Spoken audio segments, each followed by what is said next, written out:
Okay, as you can see, I've now put the rest of those bracings on. They're all in place, all nice and square, all nicely cleaned up. So that basically is done now. That's just waiting for the top and the back to be fitted.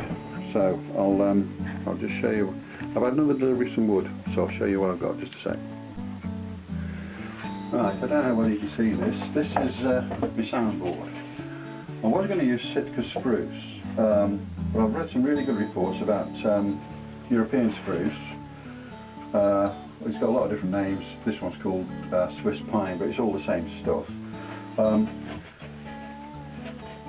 These are book matched, which means that basically this is cut from the tree. If this was the tree, like that, this comes there. It's what they call quarter sawn, so it comes straight through the middle, and the grain is very, very straight, very parallel to each other.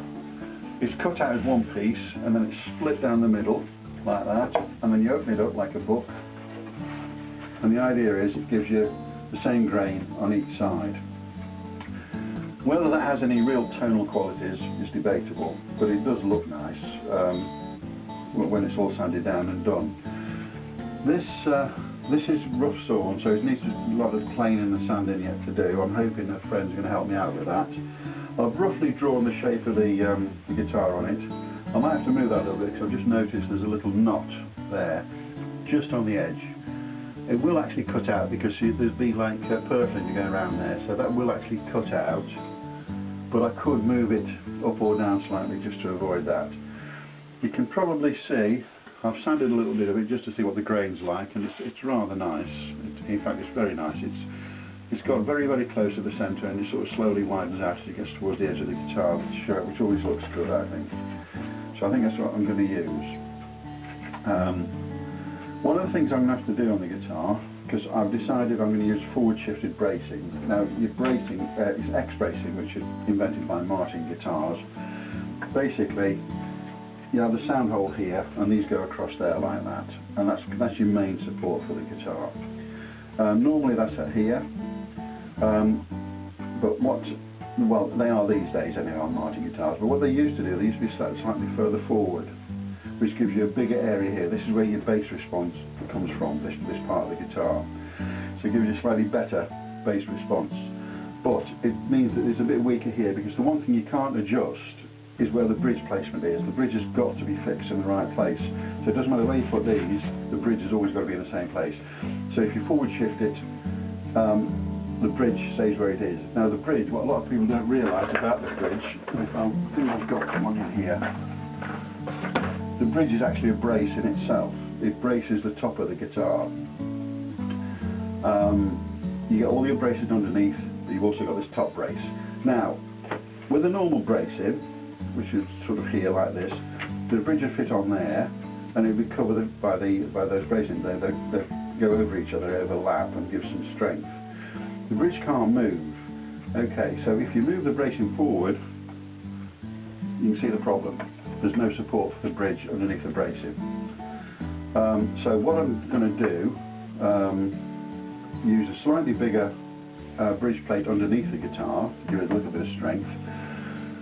But I'm going to make a bigger bridge. This bridge is going to be too wrong anyway. These are ready-made bridges, and the spacing between these is wrong for the guitar I want. This is a proper Martin size one. I want mine slightly wider, only a little bit, but this won't do the job. This is rosewood. This is an ebony bridge blank. This is solid ebony. It's hard as rock. It's very heavy, and it's big. It's too big, really. So it's going to have to be cut down. If I show you that, it's half as big again as what I need. I will cut it down to about here, and again, if it's too tall, not much too tall, so it needs the top taken down. But the beauty is I can shape it to any shape I like. I don't have to stick with a Martin shape. I can put a little bit of style into it if I want to, or I can just stick to that shape. I'll just see how I go with that. But I've got a friend, a very good friend, who hopefully is going to help me out with those. Just taking the roughness off it and cutting it down to the main size I want, because I haven't got any power tools to speak of apart from the Dremel. So that's what we're doing there. So I'll follow it up. I'll give that to Roger tonight with a bit of luck. He can sort that out for me. The other thing I was going to show you is, as I said before, I've got this piece of wood for the back which is already joined, and I was a bit miffed that he joined it in a way because I wanted to do something down the middle. But having said that, the middle, the wood in the middle, the way it is joined, is really nice, and I don't want to lose it. So I was going to,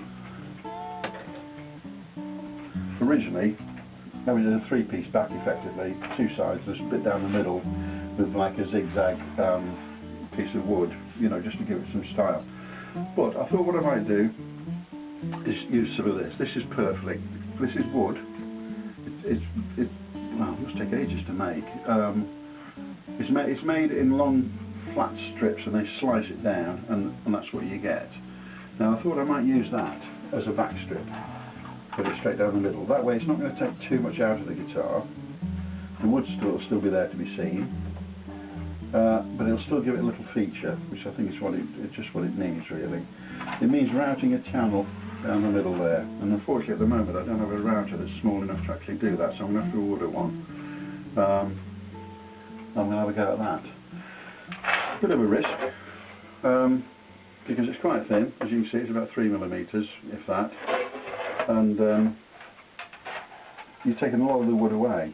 But having said that, when that's actually glued in place and clamped in position, it should be fairly strong. And then you've got the bracing going on the back side of it, which will strengthen it up again. So it should hopefully all be okay. So at the moment I'm in a bit of limbo because I'm waiting for that to be planed down, that to be made to size, and a bit for this. But what I can do in the meantime, I can crack on with the fretboard. That's the one I'm going to use. Again, it's ebony, really, really hard wood. It's too big. I've had this made, well, I haven't saw the, because I did it last time myself and it's a right bugger of a job, to be honest. Because it's the easiest thing in the world with a saw, just to nitch the edge of the wood, and it just takes the look of it off. So I've got them to do it because they can do it on a machine and make it very, very easy and quick. I've got them to make this with a 0 fret. That's actually your first fret there, okay? And you come down here and you get your 14 frets to the edge of the guitar, and then you have a few more frets coming over as an overlap. So this needs to be sawn off this end. That's too long at that end. If I put the 0 fret in, and I haven't decided 100% whether I'm going to do that yet, I'll cut this off here, so it's about that far off, and the first fret will go in there. And it saves using a bridge as your, sorry, the nut as a proper nut. The nut is used just as a spacer for the strings.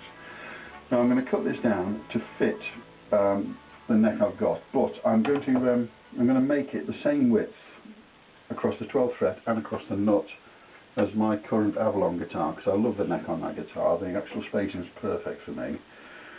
So basically it's a question of measuring this up and then cutting it out, spacing it for the fret markers. I'm going to use the Avalon dot markers. There are various things I can use. I've got some little snowflake ones, but they're mother of pearl and they're white. And I think the white on that's going to be too much of a contrast, so I'm going to use the Avalon dot markers, which I always think look quite tasteful anyway. And I'll put dot markers down the side, so that should look okay. So there's quite a bit of work to do on that. And the other thing you have to do, of course, is completely flat. It has to be radiused, and I've got I think here a radius sanding block, if you can see that. It's a nice piece of beech, and it's radiused. I can either do it as a 16-inch radius there, or as a 14-inch. I'll probably do the 16. I think the 14 might be a little bit too much. The thing is, if I do 16, I can always take it down to 14 if I find that I need the extra little bit of thing. All you do is put sandpaper on this, and you just rub it backwards and forwards until you actually get the curvature that you need. But again, that's something that will be done as and when. The first thing I'm going to do is mark this out really, really carefully, get the shape right, cut it down with a saw, then sand it down to the right width, mark it up for the fret markers, and then start drilling it for the fret markers, and then sand it, because the abalone, it's real abalone. Abalone is the shell of a a clam, like an oyster type fish thing, and it's quite hard, but it sands. You can sand it down, same as the wood, and it polishes once it's been sanded, so you wouldn't even know it had been sanded. It looks really good. But there's quite a bit of work to do on that, so I've got something to keep me busy while I'm waiting for my other stuff to come. So that's it for now.